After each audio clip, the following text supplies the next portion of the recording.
की मी सकाळी स्टेडियमला प्रॅक्टिसला चाललो होतो आणि मला ड्राईव्ह करता येत नाही आणि मी रिक्षाने चाललो होतो आणि ते मी गाडीत बसल्यावरती म्हणजे जवळजवळ एक 60च्या घरातले काका होते. तर मी आपला रिक्षाने गेलो आणि त्यांनी मला दादोजी कोंडदेव स्टेडियमला त्यांनी मला विचारलं, तुम्ही विकास रेपाळे ना? म्हटलं हो.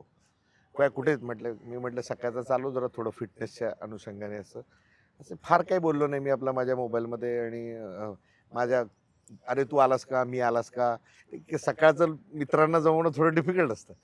आणि मी गाडीतून उतरलो, ते 52-54 रुपये होतात. तर मी त्यांना 100 रुपयाची नोट दिली.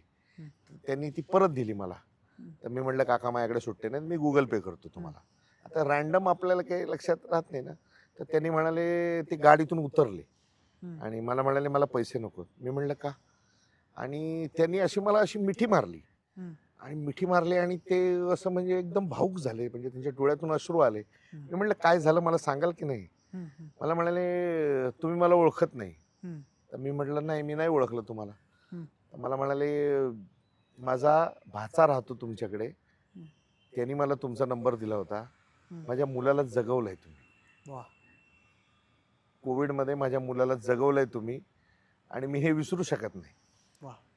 मला असं वाटतं की आयुष्यात ह्याच्यापेक्षा मोठी कामाची पोचपावती काहीच नसते.